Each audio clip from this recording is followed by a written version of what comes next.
대표님 11월 말에 마이크로 스트래티지 MSTR 주식이 460달러를 찍었습니다. 12월 말에는 290달러까지 50% 가까이 폭락했거든요. 그러다가 어저께 봤을 때는 급반등해서 396달러였는데 오늘 비트가 조금 빠졌으니까 조금 내려갔을 수도 있을 것 같은데 MSTR 주가가 비트코인은 사실 11월에 폭등한 이후로 사실 뭐 9만 달러, 10만 달러 이 정도 왔다 갔다 했잖아요. 네. 그러니까 횡보했단 말이죠. 근데 MSTR은 왜 이렇게 가격이 많이 빠진 건가요? 그동안 너무 많이 올랐죠, 사실. 그게 가장 큰 것 같습니다. 이 MSTR 주가가 MSTR이 가지고 있는 시가총액이 MSTR이 가지고 있는 비트코인 가치 대비해서 3배 넘게 부양됐던 적도 있었어요. 그게 바로 이 11월 말 460달러 고점일 때일 겁니다. 네. 그러니까 아무리 그러니까 전환사채를 발행해서 비트코인을 그러니까 자본을 조달하는 거 가지고 비트코인을 사니까 사실상 레버리지 플레이를 하는 거잖아요. 그러니까 없는 돈으로 비트코인을 사니까 MSTR이 가지고 있는 비트코인 가치보다 MSTR 시가총액이 조금 부양되는 거는 저도 일리가 있다고 생각을 합니다. 없는 돈으로 산 거니까. 근데 3배씩 부양이 되는 건 좀 비이성적인 거죠. 너무 기대감이 큰 거다 이거는. 그러니까 이 회사가 진짜로 비트코인을 가지고 있는 비트코인을 가지고 예를 들어 금융업에 진출한다거나 네. 말만 그렇게 했잖아요. 실제로 하지 못해요. 비트코인 은행이 진짜 된다. 그러면은 뭐 이 3배씩이나 시가총액이 부양되는 거는 또 그럴 수 있다고 생각을 하겠는데 그냥 전환사채 계속 발행해서 비트코인 사고 있는데 이렇게 높게 상승되는 거는 좀 저는 굉장히 큰 거품이 들어가 있다고 봤던 겁니다. 그래서 이제 떨어졌어요. 근데 왜 이렇게 급격하게 떨어지냐면 이 MSTR 주가를 지금 부양시키는 세력이 결국 헤지펀드거든요. 네. 이 개인 투자자들은 그냥 뭐 우리나라 개미 투자자들도 요즘 서학 개미들이 많이 MSTR 투자한다고 알고 있는데 MSTR 주가 주식 그리고 그거에 연관된 콜옵션들이 지금 미국 주식시장에 막 상장이 돼 있어요. 네. 그거를 가장 적극적으로 매수하는 주체는 즉 거래량의 거의 80%를 잡아돌리는 주체는 헤지펀드예요. 헤지펀드는 이 MSTR 같은 변동성이 큰 주식을 좋아합니다. 비트코인보다 변동성이 더 크잖아요. 그렇죠. 비트코인이 오르면 2% 오르면 MSTR은 4% 오르고 막 이렇게 하니까 헤지펀드들은 변동성이 높은 주식들을 찾아다니면서 이 롱숏 전략을 펼치면서 무위험 수익을 걷는 거를 좋아해요. 이 전략 롱숏이라고 하는 아주 심플하게 들리지만 굉장히 복잡한 전략을 자기네들은 할 수 있거든요. 콜옵션 같은 거를 활용해 가지고 무위험 차익 거래를 하는 거 이렇게 굉장히 잘하시는 스마트 투자자들은 있는데 기관들의 그 속도나 아니면 전문성을 따라가기는 좀 어렵습니다. 시드도 모자라고. 근데 이제 헤지펀드가 결국 이 콜옵션 같은 거 활용해 가지고 수익을 낼 때는 변동성이 높아야 돼요. 기초 자산이라고 하는 그 MSTR 주식 자체가 변동성이 높아야 콜옵션이라고 하는 것도 내재 변동성이라고 해서 임플라이드 볼라틸리티 요게 아주 매력적으로 형성이 되거든요. 그거를 이제 활용을 하고 싶은 거죠. 그러니까 이런 헤지펀드들은 하이에나처럼 항상 변동성 높은 주식들을 찾아다니고요. 어떤 주식이 그래서 이제 관심이 몰려서 가격이 막 오르고 가격이 오르면 주가가 오르면 변동성이 줄어들어요. 그래서 헤지펀드들은 또 변동성 높은 주식을 찾아다녀요. 근데 마이크로 스트래티지는 가격이 많이 올라도 변동성이 끊임없이 발생하는 너무 마음에 드는 거예요. 그래서 떨어질 때도 시원하게 떨어지고 그쵸. 올라갈 때도 시원하게 올라가는 겁니다. 더 헤지펀드들이 더 잡아돌리기 때문에. 그래서 이 개인들이 투자하기 굉장히 좀 힘든 그런 종목이 돼버렸어요. 그냥 비트코인 그 가치보다 조금 높게 부양돼 있어서 네. 그게 이제 그냥 단순히 비트코인 가격이 좀 오르면 그보다 좀 더 오르고 떨어지면 조금 더 빠지던 그런 시절에는 그냥 프록시 비트코인 가격을 추종하는 프록시로서 투자할 수 있었는데 개인들도 네. 지금은 이제 헤지펀드들이 변동성을 활용해서 거래량을 막 늘리다 보니까 어떤 방향으로 움직일지 또는 어느 정도로 빠지고 오를지를 알 수가 없게 돼버린 거예요. 그래서 너무 힘들다 투자하기가. 힘들다. 개인이 투자하기 너무 힘든 종목이 돼버렸다. 그게 제 결론입니다. 대표님 최근에 아이온큐 3배 레버리지 상품이 영국 런던 거래소에 상장돼 있었는데 상장 폐지됐거든요. 수익을 굉장히 많이 잘 거뒀던 아이온큐 주식이 막 이렇게 올라갔으니까. 근데 그 3배니까 돈을 얼마나 벌었겠어요. 주가가 이렇게 올라갔겠죠. 근데 이 젠슨 황이 엔비디아 대표 젠슨 황이 양자 컴퓨터 뭐 30년 걸린다 이런 이상한 소리 해가지고 양자 컴퓨터 주식이 막 30~40%씩 다 폭락하는 날에 여긴 3배니까 네. 40%의 3배면 120%니까 원금이 안 남잖아요. 네. 그래서 막 수천만 원, 수억 원 수익 거두던 분들이 하루아침에 빵원이 됐어요. 어이구 어떻게? 근데 MSTR도 MSTU, MSTX 같은 두 배 레버리지 상품이 있지 않습니까? 그렇죠. 그럼 이것도 MSTR 50% 떨어지면 내 돈 빵원 될 수 있는 거예요? 그럴 수 있죠. 얼마든지 그럴 수 있죠. 근데 다만 이제 마이크로 스트래티지는 비트코인이라고 하는 자산을 가지고 그걸 담보물로 놓고 이제 자본 조달을 해서 시가총액이 높게 부양된 거니까 네. 그렇게까지 급격하게 가격이 빠질까? 음, 어떤 펀더멘탈에 큰 변화가 있지 않는 한은 그렇게 되긴 힘들 것 같습니다. 저는. 그러니까 비트코인에 진짜 심각한 문제가 발생해서 비트코인 가격이 막 똥값이 되고 그걸 잔뜩 쟁여놨던 마이크로 스트래티지가 이제 같이 추락하는 게 가장 그 유일한 시나리오일 것 같은데 비트코인이 그렇게 된 적이 없었죠. 한 번도. 항상 저점을 전 사이클의 저점을 뚫고 내려간 적은 없고 그 다음에 새로운 고점을 항상 돌파하면서 올라갔기 때문에 뭐 고점 대비 떨어지는 퍼센티지야 뭐 항상 7~80%를 매 사이클마다 경험을 하지만 그게 그렇다고 그래서 이제 젠슨왕이 얘기해가지고 이 아이온큐 같은 기업들이 앞으로 40년 동안은 가능성이 없을 것 같다. 이것 때문에 아주 떡락해버리는 그런 현상은 없지 않을까 그렇게 생각하거든요. 그럼 마이클 세일러 대표는 주가가 조정받는 와중에도 비트코인을 더 사모았다고 해요. 그럼 여기 주주분들은 계속 내 1주당 비트코인 비율이 높아지니까 이게 좋은 거 아닙니까? 그렇죠. 비트코인을 더 사면 좋은 거죠.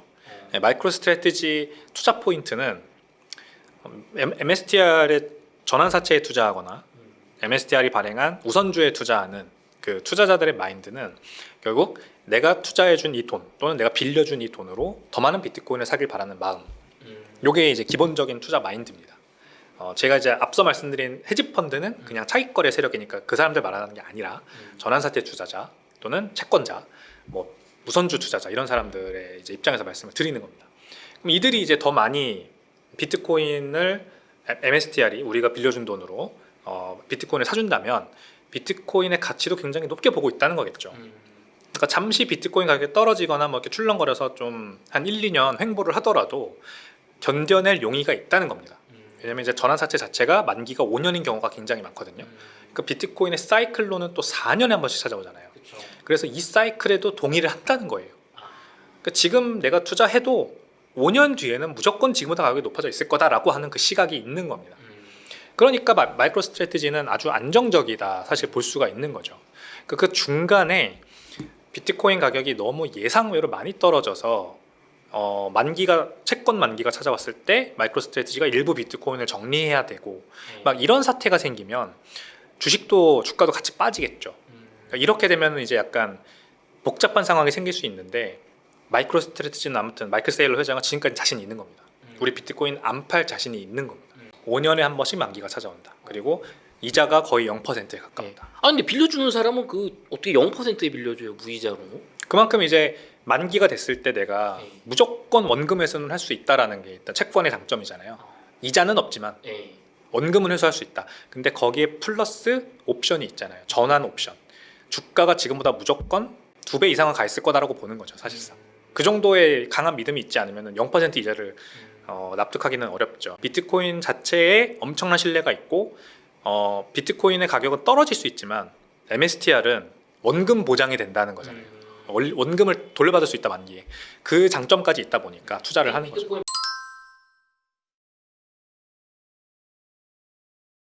그러면 대표님 MSTR 주가 어떻게 예상하시는지요? 비트코인이 이번 시즌에 10만 달러에서 20만 달러 가면 MSTR 주가는 2배로 올라가니까 지금 뭐 한 400달러라고 치면 그래도 3배 올라가는데도 좀 보수적으로 잡아도 1200달러 가는 거 아닙니까?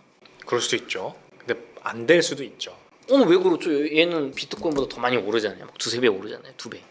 왜냐하면 이제 비트코인은 어떤 창업자의 말에 휘둘리는 자산이 아닌데 또 MSTR은 마이클 세일러 경이 이제 뭐 굉장히 위대하신 분이긴 하지만 어떤 구설수에 오르거나 실수를 하거나 이런 거에 또 취약해요. 주식은 어쨌든 간에 회사가 발행하는 거고 그 회사의 운명의 기로에 바뀔 수 있다. 그렇죠. 그게 이제 가장 중요합니다.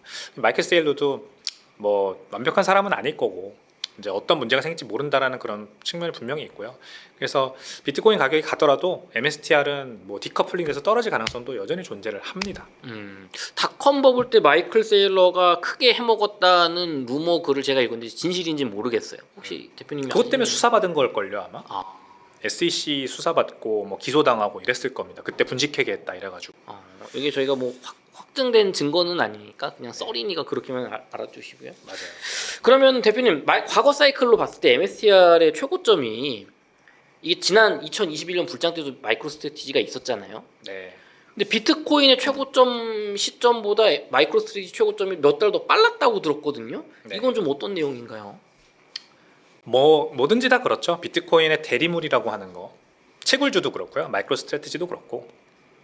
코인베이스 네. 주식 같은 것도 보면은 비트코인보다 선행해서 먼저 움직여요.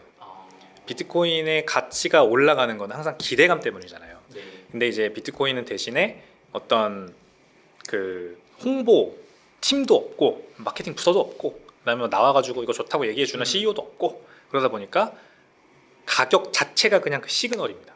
그러니까 가격이 늦게 올라가요. 무슨 말이냐면 구글 트렌드 아시죠? 네. 구글 트렌드에 암호화폐나 비트코인 검색량이 늘어나서 트렌드 차트가 이렇게 올라가면 비트코인 가격도 비슷하게 그거보다 좀 뒤에 막 이제 올라가는 경향이 있단 말이죠. 근데 그 트렌드 차트보다 먼저 올라가는 게 주가예요. 그래요? 항상 그래요. 그러니까 비트코인 가격이 더 투명한 거죠, 사실상. 먼저 잡아 돌리는 그런 어떤 세력과 주체가 이런 비트코인의 가격을 추정해서 오르는 주식보다도 더 투명하게 없는 겁니다. 그러니까 순수 수요와 공급에 따라서 가격이 매겨지기 때문에 그렇게 되는 거예요. 그래서 제가 봤을 때는 마이크로 스트래티지 가격이 너무 폭등한다. 네. 그럼 비트코인 가격도 이제 따라 올라가겠지만 당연히 네. 천천히 올라갈 텐데 그만큼 비트코인이 픽으로 올라갈 때 마이크로 스트래티지는 먼저 폭락해서 떨어질 수 있어요. 그래서 조심해야 된다. 그 타이밍이 그리고 또 정확하진 않을 거예요. 마이크로 스트래티지가 더 올라갈 수도 있죠. 더 오래 길게 올라갈 수도 있죠. 근데 비트코인의 아무튼 그 투명한 프라이스 시그널보다는 훨씬 파악하기 어려운 거기 때문에 그 타이밍 잡고 매매하는 게 상당히 더 어렵다. 이렇게 보는 게 맞습니다. 실전적인 질문 드리겠습니다. 네. MSTR 주가가 400달러에서 800달러에서 2배 됐어요. 2배. 네. 그러면 대표님 같으면 1번 1200달러 갈 거니까 묶고 더블로 간다. 2번 절반 팔아서 원금은 회수한다. 3번 다 판다. 4번 한 80% 팔아서 원금도 회수하고 한 30% 먹고 20%는 한번 도박해 본다. 뭐 하시겠습니까? 제 입장이잖아요. 네. 저는 마이크로 스트래티지를 응원하는 입장에서 주식에 투자하거든요. 네. 이거 얘기해도 되죠? 네, 네, 네. 그러니까 얼마 없어요. 마이크로 스트래티지 주식 저는 늦게 아예 없었다가 올해 작년이죠. 24년 들어서 이제 진짜 적극적으로 이 회사가 비트코인을 막 미친 듯이 채권 발행해서 사는 걸 보고 응원을 하게 되잖아요. 네. 그래서 응원하는 마음으로 사요. 이거를 그리고 저는 웬만하면 안 팔 생각이에요. 계속 비트코인처럼 꾸준히 모아가 보는 게 좋을 것 같다라는 생각이거든요. 이런 관점이라면은 뭐 400불이 800불이 되더라도 굳이 팔 이유는 없죠. 네. 그냥 응원하는 마음이니까. 근데 이제 아예 다른 관점에서 투자하시는 분들도 있겠죠. 난 돈 벌어야 돼. 그러면 당연히 저는 다 팔아라. 그 정도면 충분하다. 그래서 이제 비트로 차라리 갈아타는 게 낫다고 생각을 합니다. 제가 말씀드렸듯이 마이크로 스트래티지는 지금 헤지 펀드들이 뭐 공매도도 하고 그 다음에 그 구조화 상품 만들어가지고 롱쇼트도 하고 콜옵션으로 그 가격 변동성 즐기면서 이렇게 무위험 차익거래 먹는 그런 형태로 많이 투자를 해요. 그러니까 헤지 펀드는 마이크로 스트래티지 가격이 오르던 내리던 상관이 없어요. 어쨌든 무위험 수익을 올린다고 이 사람들은. 네. 그러므로 그냥 거기에 터져나가는 건 개인들이 가능성이 커요. 단기적으로 보신다면은 터져나갈 가능성이 크겠죠. 어떻게 이겨 헤지 펀드를? 그쵸. 개인이 못 이겨요. 힘들어요. 만약에 400불에서 800불까지 2배 올라가는 거 내가 잘 먹었다. 네. 그러면은 아주 운이 좋으신 겁니다. 굉장히 잘하신 거예요. 이미 잘했어요. 그러니까 너무 욕심부리지 말고 차라리 그냥 비트코인으로 갈아타는 게 그때는 더 나을 것 같아요. 미국은 이제 주정부가 하나로 모여서 중앙 연방정부 주정부가 있는 거잖아요. 네. 미국의 10개 이상의 주에서 비트코인 법안 검토를 시작했다고 들었는데 주정부들에서는 뭐 어떤 내용을 검토하고 있는 건가요? 비트코인의 전략적 비축 법안, 전략적 비축에 대한 법안 논의죠. 연방 정부에서 신시아 러미스 상원 의원이 네. 지금 추진하려고 하는 비축 법안과 뭐 같은 거라고 보시면 되겠습니다. 그걸 근데- 주정부단에서 한다. 아니 근데 연방 정부에서 하면은 우리나라는 이제 중앙 집권화가 좀 돼 있으니까 물론 지방자치가 있지만 네. 정부가 결정하면 다 하는 거 아닙니까? 여기는 왜 따로따로 이렇게 검토를 해요? 왜냐하면 이제 미국은 유나이티드 스테이츠 주정부가 모여서 하나의 나라로 합쳐진 역사가 있기 때문이죠. 연방 정부가 원래는 굉장히 힘이 약했어요. 미국은. 우리나라는 하나의 통합된 연립 정부가 이제 모든 국가의 대소사를 다 관리를 하지만 미국이란 나라는 원래 연방 정부의 힘이 아주 약했다. 연방 정부는 세금도 못 걷었습니다. 원래. 진짜요? 미국인들에게 소득세를 걷어서 처음으로 미국인들에게 소득세를 연방 정부 차원에서 걷은 거는 1910년대 이렇게 들어와서 처음으로 그렇게 한 거고 그것도 아주 낮은 세금만 걷었다고 알고 있어요. 그 전에는 그냥 주정부 단에서 알아서 하는 거였습니다.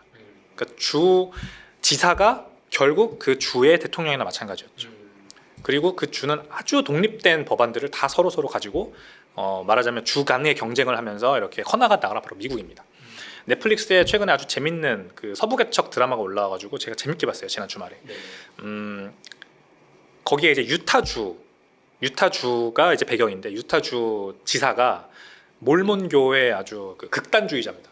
근데 이 몰몬교 극단주의자 주지사가 자기 군대를 가지고 연방 정부 군대를 다 잡아 죽이는. 그러니까 이제 연방 정부니까 여기도 유타도 미국 땅이다. 네. 그러면서 이제 견제를 하러 온 거죠. 근데 그 연방 정부 미국 군대를 이 주정부 유타주의 몰몬교 극단주의자들이 다 죽이는 그런 장면이 나와요. 그러니까 이런 나라가 바로 미국이었습니다.